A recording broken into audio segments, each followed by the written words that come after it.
Hello, and welcome to the March edition of KRAD Readings. I'm Keith R.A. DeCandido, reading my short fiction because it's fun. Anyway, before I start, I just want to mention that there are lots of places you can find me online besides here on this YouTube channel. Most notably, I want to mention my Patreon, which has lots of cool stuff. There's a monthly movie review. There's at least one, and sometimes more than one, monthly TV review. There is excerpts from my works in progress every week. There is a monthly vignette featuring one of my original characters. Mostly somebody from either the Precinct series, or from the Cassie Zukov series, or the Brom Gold series, or the Super City Cop series, with occasional cameos by Shirley Holmes and Jack Watson.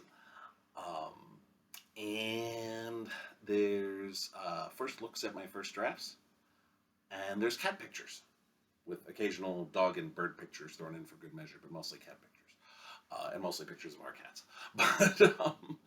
But there are guest animals as well, and you can get all of that for $20 a month, or you can get parts of that for anywhere between $1 and $10 a month. Cheap at half the price.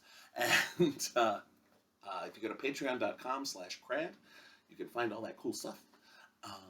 And it helps, keep the lights on here. You can also find me at DeCandido.wordpress.com. That's my blog, which I actually do update occasionally because, I'm old. And I'm on Facebook, I am on Twitter, and I am on Instagram. And of course, I'm here on YouTube. And I'm on Tor.com as well, where I write regularly about mostly Star Trek, as well as the occasional adaptation of a superhero comic. Anyway, this month's reading is from an anthology called Three Time Travelers Walk Into. It is edited by Michael Ventrella and features basically, everybody contributing to this was given the task of picking three random people, or not so random people from history, and putting them together for whatever reason, and in whatever manner. Just to give you an idea of some of the team-ups that we've had here. We've got George Washington Carver, Julia Child, and Imhotep. That was Jody Lynn Nye's story. Neil deGrasse Tyson, Vlad Tepes, and Mother Teresa. That one is actually entitled, this is by Henry Hertz, and it's entitled, A Vampire, an Astrophysicist, and a Mother Superior Walk into a Basilica. Greg Frost put together Ambrose Bierce, Cary Grant, and Amelia Earhart. El Penelope put together Zora Neale Hurston, the Queen of Sheba, and Tituba. In a particularly bizarrely self-referential one, David Gerrold's story put together Harlan Ellison, D.C. Fontana, and David Gerrold. So he wrote himself into the story. Hildy Silverman did a wonderful story called Nostradamus' Angels, which has Marie Antoinette, Marie Curie, and Mary Todd Lincoln fighting crime. And all sorts of stuff like that. It was, oh yes, and of course, Alan Steele did The Star Rat's Tale, which featured Marlon Brando, Jesus Christ, and Cesar Romero, which I believe was inspired by a Grateful Dead album cover. Anyway, my story is called What You Can Become Tomorrow, and it puts together three people from three different things in my life that I love a lot. It puts together Mary Shelley, and Josh Gibson, the Negro Leagues baseball player, and Katherine Johnson, who the NASA scientist who, among other things, was the main character in the movie Hidden Figures, and was played by Taraji P. Henson in that movie. And there are two things that those three have in common, and I'll tell you the one ahead of time, and you can figure out the other one is, of course, the story. But they're all from different things I love. Mary Shelley pretty much founded science fiction with the novel Frankenstein, and Frankenstein is also my favorite novel. And Josh Gibson is a baseball player. I love baseball. I'm a huge baseball fan. And then Katherine Johnson was part of the space program, and I'm a huge space program nerd. So, without further ado, here is What You Can Become Tomorrow by Keith R.A. DeCandido. Our greatest hopes could become reality in the future. Stephen Hawking. Sussex, England, Earth, 1849. That was such a lovely journey, Jane Shelley said as she threw open the doors to the house that she shared with her husband, Percy Florence Shelley, and her mother-in-law, Mary Wollstonecraft Shelley. The house in Sussex had been in the family of Mary's late husband, the poet and anarchist Percy Bysshe Shelley. Mary had been relieved to inherit it after the death of her odious father-in-law. It had become a most wonderful home for her lovely son, and her delightful daughter-in-law. I do so love traveling with you, Mary, Jane said as they opened the windows to air out the house after their absence. They had just returned from a jaunt to Italy, spending time in Venice and Siena. Percy Florence had gone to collect the mail. It's no wonder you're the premier travel writer of our time. Hardly that, Jane. Don't be so modest. Your travel writings are the finest I've ever perused. Next time, Jane added, we must go to Geneva and see the Villa Diodati. Mary chuckled as they entered the house. Perhaps. I doubt the current owners would appreciate our presence, though. That must have been a glorious summer. It was actually a miserable summer. It rained constantly. But it's what led you to write the modern Prometheus. Mary sighed. The ghost story contest that Albee proposed led me to write my novel of Frankenstein, yes, but that was the least of the literary accomplishments of that gathering. Who's Albee? Jane asked, confused. Another sigh. Mary spoke very little of those insane days of her youth. Now she found much of it coming back. That was Percy Bysshe's nickname for Byron, and Byron called my husband Shiloh. A tear welled up in one eye. I do miss them so. Percy Florence came into the house just then, carrying several parcels. What's wrong, Mother? Wiping the tear away, Mary said, Nothing, my sweet boy. Simply remembering my callow youth writing flights of fancy. Mother, stop that. Your novels are excellent. I appreciate that, but they're only novels. What is in the parcel? Percy Florence smiled and handed it to her. See for yourself. She unwrapped the brown paper that concealed the package's contents, revealing a leather-bound volume. Mary felt her heart skip a beat. It was a new printing of Percy Bysshe Shelley's works. Oh, this is wonderful. You see, Jane, poetry, like that of dear Percy Bysshe and of Byron and of Coleridge, those are the words that will ring down throughout history, long after my tales of monsters and immortals and Armageddon have been forgotten. Shaking his head, Percy Florence started, Mother. Holding up a hand, Mary said, Please, sweet boy, I have a headache, and I must go and have a lie down. Of course, Mother. Slowly, Mary went upstairs to her bedroom. In truth, her head had been pounding since she awakened in the inn this morning, and throughout the carriage ride that brought them to Sussex. But she had been grown accustomed to the headaches, so common had they become. And they were most useful distractions from thinking about their financial state. She still wrote, for it was a way to earn money. When her father-in-law, Sir Timothy, had finally been so kind as to shuffle off this mortal coil, Mary and Percy Florence inherited a portion of his estate, but it was a much smaller portion than she had been led to believe by Sir Timothy's lawyers. Those lawyers were her only means of speaking to her husband's father. The funeral was the first time Mary had been in the same room with him since long before Percy Bysshe's death, 27 years ago. But while she wrote to keep food on the table, it was her tireless work in preserving Percy Bysshe's legacy that fed her soul. It had been working. More people knew the poems of Shelley now than ever had in his lifetime, and it warmed Mary's heart to know that his work was discussed among the intelligentsia, and not to criticize his radical notions, but to truly examine his work as he deserved. The bedroom was musty from the weeks of disuse, and she found her headache increasing in its intensity. Nonetheless, she lay down on the bed, shifting her weight on the straw, hoping that sleep would ameliorate the pounding in her head. And then, everything changed.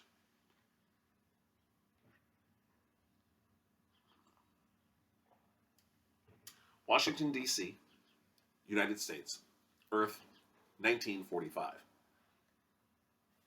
Josh Gibson and Grace Fournier stumbled out of the bar, the last of the patrons to leave before it closed for the night. Could have given us one more goddamn drink, Grace muttered. Wouldn't help, Josh said, because I had me 6 drinks to forget, and I ain't forgotten shit. Grace grinned. You trying to forget me, baby? Pulling her into a tight grip with his massive arms, Josh said, "Never for a minute, girl. Believe that. Nah, what I want to forget is what Satch told me about Robinson." Yanking herself out of Josh's embrace, Grace said, "I thought we was done talking about Jackie Robinson. Told you I couldn't forget, girl. That motherfucker's gonna play in the major goddamn leagues. And listen to this." He shook his head, trying and failing to clear the bourbon haze. "What Satch told me? Mr. Rickey of the Dodgers, he had himself a condition for old Jack. He got to turn the other cheek." "What do you mean, baby?" Josh actually grinned at this because the whole notion was that stupid. "It mean that when them white folks throw shit at him and call his ass names, he gotta take it. And you know what I said to Satch when he done told me that?" "What you tell him, baby?" "I told Satch I could never be doing that no how. Jesus turned the other cheek, but I ain't no fucking Jesus." And then you know what Satch said to me? Josh shook his head, the grin collapsing into an angry snarl. He said, "That's why you ain't going to no major goddamn leagues, Josh. You believe that?" "Let's get a cab, baby," Grace said, stumbling toward a collection of cars on the corner. The first cab in the line closed his window and locked his car when they approached. The second waved them off. "No coloreds." The third, though, started, "I'm sorry, but..." Then his eyes widened. "Holy shit! You're that ball player for the Grays. I saw you at the Negro World Series back in '42. Satchel Paige mowed you fuckers down. You're the Black Babe Ruth." "Josh Gibson," he said quickly. He hated being compared to that fat white fuck. Yeah, I saw the ball you hit in the fourth inning. Thought for sure it'd go out." That got Josh to smile. He'd taken Satch deep with 2 on and 1 out, but it didn't clear the deep fence in Griffith Stadium. "Hey, you need a ride?" "Yeah, me and my lady." The cabbie held up both hands. "Oh, hey, I'm sorry, Mr. Ruth, but I can only take you, not the girl. I mean, on account of you being a celebrity and all, but that's it." Grace had been standing unsteadily on her feet while the cab driver went on about how great Josh was, but now she got in the cabbie's face. "Oh, hell no!" Josh grabbed her and forcibly pulled her away from the cabbie. "Take it easy, girl. It's all right. It's a nice night. We just walk home." The third cabbie had shrunk from Grace's advance and now was practically leaping back into his cab. The fourth cabbie, meanwhile, had driven off. As they continued down the street toward Grace's apartment, she spoke angrily. "I thought you weren't Jesus." "What you talking about, girl?" "I'm talking about what you telling Satch you wouldn't turn no other cheek. So what the fuck was that?" "Girl, I'm talking on the field. On the field, I'm Josh motherfucking Gibson. On the field, I'm the Black Babe Ruth. But out here, I'm just another colored boy who's got to walk his ass home." They went the rest of the way to the apartment. Josh wondered what was going to happen when Grace's husband finally got back from the South Pacific. The war was basically over now, so he'd be coming back, and Josh knew that Grace's insistence that she'd leave him was a load of bull. No more war, which meant all the ball players that got drafted would be back on the ball field. The shit baseball in the majors meant that black baseball was doing better than ever, not to mention that girls' league that Mr. Wrigley in Chicago put together. But that was all going to change. And if more people did like Mr. Rickey with that Robinson buck and brought colored players to the majors, well, that was it for black baseball. The Negro Leagues were finished. Which means I'm finished too. I ain't turning no other cheek. Ain't nobody going to bring my ass to the majors. Besides, all the home runs I hit, I'll break that fat fuck's records in nothing flat. And ain't no way they'll stand for no colored boy hitting more homers than the Babe. They went up to the apartment, Grace struggling with the keys. The moment they got into the small apartment, Grace collapsed onto the couch. Within seconds, she was snoring. Josh shook his head, an action he immediately regretted, as his skull was pounding. He went into the bedroom and fell face first down onto the double bed alone, the springs stringing against his massive frame. And then, everything changed.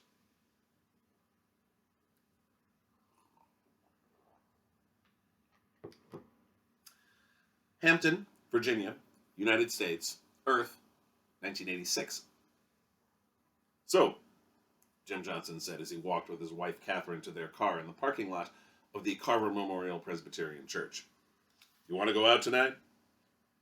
Katherine looked at him askance. "It's Sunday, Jim." So, ain't like you gotta go to work tomorrow. At that, Katherine laughed.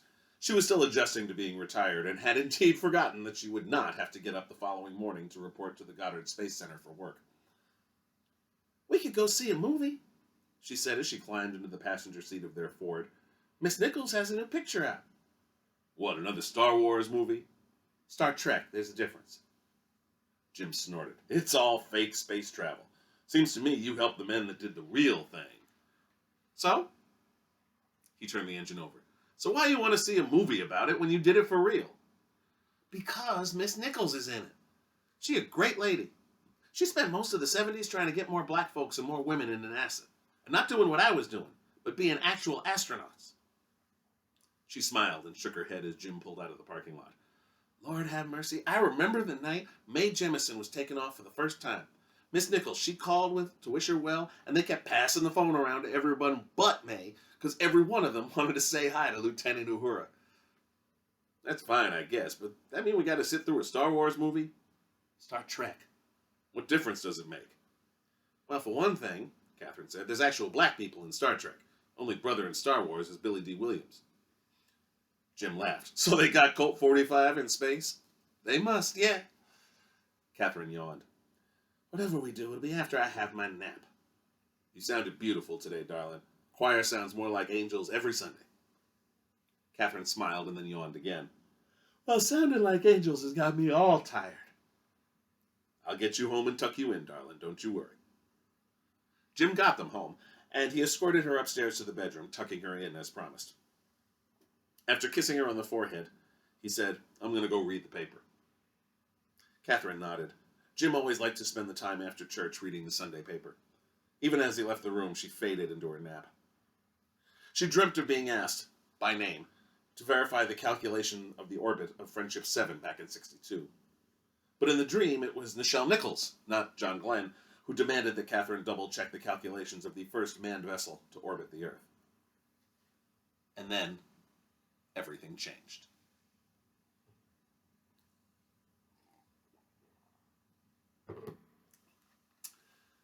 Katherine Johnson University, Valles Marineris, Mars, 2312. Dr. Hannah Ward let out the breath she'd been holding when the three targets materialized on the platform. It worked. Mary Shelley looked around. "What has happened?" Josh Gibson rubbed his eyes. "The fuck is going on?" Katherine Johnson pursed her lips. "This dream has taken an odd turn."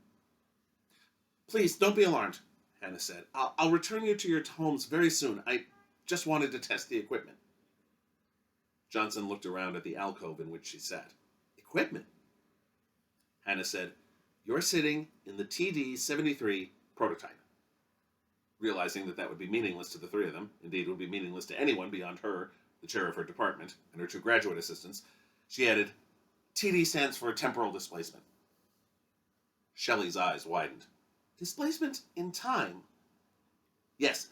My name is Dr. Hannah Ward, and I've brought all of you forward from your own time to the year 2312 CE. Then she winced. Sorry, you would call it AD. "Anno Domini is no longer used to delineate the era?" Shelley asked. "It was changed to Common Era." Shelley nodded, thus divorcing the calendar from religion. "Fascinating." Gibson spoke. "Will someone tell me what the fuck is going on?" "Mind your language, young man," Johnson said. Hannah took a deep breath. "I wanted to test the TD-73, and I particularly wanted to bring forward the three of you. Mary Shelley, Josh Gibson, and Katherine Johnson." Gibson frowned. "I'm supposed to know who they are?" "Not necessarily, but I wanted all three of you to know something that I'm fairly certain you didn't in your lifetimes. And that's that everyone knows who you are now." Shelley asked, "Why would anyone know who I am?" "You wrote Frankenstein." Gibson asked, "She wrote the movie?" Hannah sighed. "She wrote the novel that the movie was based on. More to the point, it became massively influential. It's widely regarded as the first science fiction novel." Johnson chuckled at that. "Never thought about it that way, but it makes sense." Shelley seemed confused. "I'm afraid I do not understand. My work has endured? But what of Percy Bysshe?" Oh, he's regarded as one of the greatest poets of the 19th century, and that's also due entirely to your efforts after he died to make his work more widely known. But by the 21st century, you were far better known than him. Because of Frankenstein, Shelley asked. Hannah nodded. Remarkable. Turning to the ball player, Hannah said, Mr. Gibson, even though you didn't get to play in the major leagues, eventually Negro Leagues records were counted as equal to that of major league ones. And while you didn't get the chance to break Babe Ruth's record, it was broken by a colored player. Hank Aaron, Johnson said. I don't follow sports much, but I remember when Aaron hit the 715th back in 74. Gibson stared at Hannah. You mean to tell me a black man broke the Babe's record? They let that shit stand? Hannah nodded. And that record was broken by another player of color in 2007, and then that record was broken by a mixed-race player in 2099. Mixed race? Yeah, the player's mother was white and his father was black. And they let his ass play? Gibson sounded incredulous. Mm-hmm. Oh, and they also inducted you into the Hall of Fame in 1972. Gibson's eyes went wide. For real? They put colored folks in Cooperstown? Hannah grinned. Lots of them. Fuck! Johnson shuddered. Please, young man, if you don't cease with the foul language. The ball player snapped. Lady, I'm Josh motherfucking Gibson. Who the hell are you? It was Hannah who answered. She's Katherine Johnson. Right now, you're all sitting on Mars, in a terraformed habitat in Valles Marineris. In the lab at Katherine Johnson University. It's named after you. At that, Johnson's eyes widened and she almost fell out of the alcove. Lord have mercy. Mars? Yes. And your work is getting the space program started has been lauded for centuries now. Your name is spoken of in the same breath as Neil Armstrong and John Glenn and Steve Squires and Maya Chen and Alberto Fontana-Rosa. And they named the first university they built on Mars after you. Johnson put her hands to her mouth. I never. She shook her head. That's remarkable. Hannah looked at all three of them. None of you were recognized properly when you were alive, but you were three of the greatest in your fields. I always thought it was horribly unfair that you didn't get the recognition you deserved when you were around to appreciate it, even though your legacies have carried on for centuries after you died. So I wanted you to know that even though it feels like you were neglected or forgotten or not important, even though you lived in the shadows of other people who did receive the accolades in their lifetime, you are remembered. You will continue to be remembered. An alarm sounded. Hannah checked the console and was dismayed to see that the generator was starting to overload. If she didn't send them back soon, they'd be stuck here, and what that might do to the time stream didn't bear thinking about. I have to send you all back. Johnson looked disappointed. But I have so many more questions. We're on Mars? We are, Hannah said, but I can't tell you more than that. I shouldn't have even told you that much. I'm sorry. No, don't be, Dr. Ward. I appreciate the gift you've given us. Thank you. Yes, Shelley added, thank you.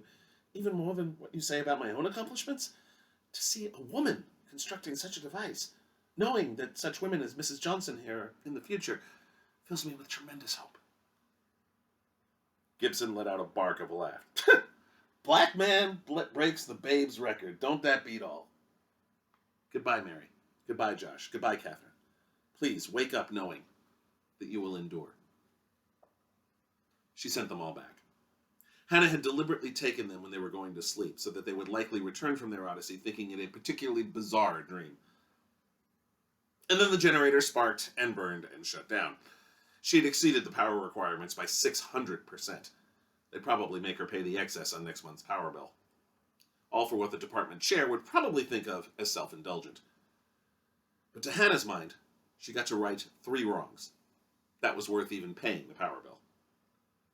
Now she just had to figure out how to explain that she'd need to rebuild the generator. Again.